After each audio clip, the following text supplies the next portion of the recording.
Et nous sommes aujourd'hui dans C'est vous sur 20 à Illkirch-Graffenstaden au CERTIT.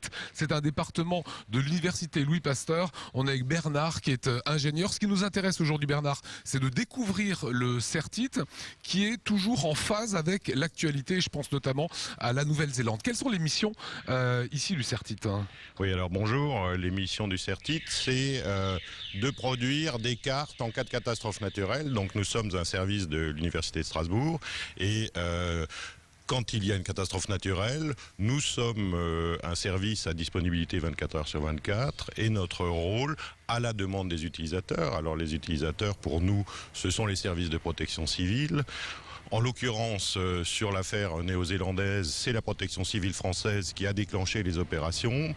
Elle a été rejointe assez rapidement par la protection civile néo-zélandaise et ces gens-là nous demandent de leur fournir de l'information sur la catastrophe, sur l'étendue des dommages. Alors c'est assez étonnant de se dire que ça se passe ici en Alsace, qu'avec les satellites, vous allez radiographier et que vous pouvez surtout radiographier la terre entière. Les autorités civiles françaises vous demandent des cartes de la Nouvelle-Zélande. Qu'est-ce qu'ils vont en faire?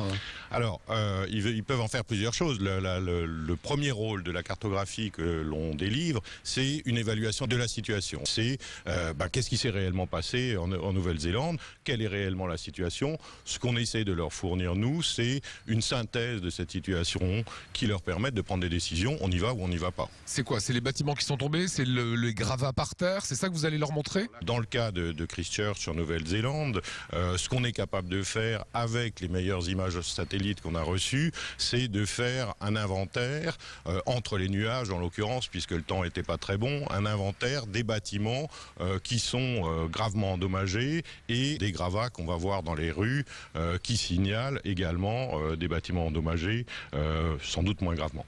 Et hier après-midi, en moins de 6 heures, il y a une dizaine de personnes qui ont travaillé d'arrache-pied, si j'ose dire, pour arriver à produire cette carte et à la diffuser le plus rapidement possible. Voilà, vous nous autorisez à aller voir? Oui, bien entendu. Allez, on va découvrir les ingénieurs qui travaillent actuellement sur les cartes.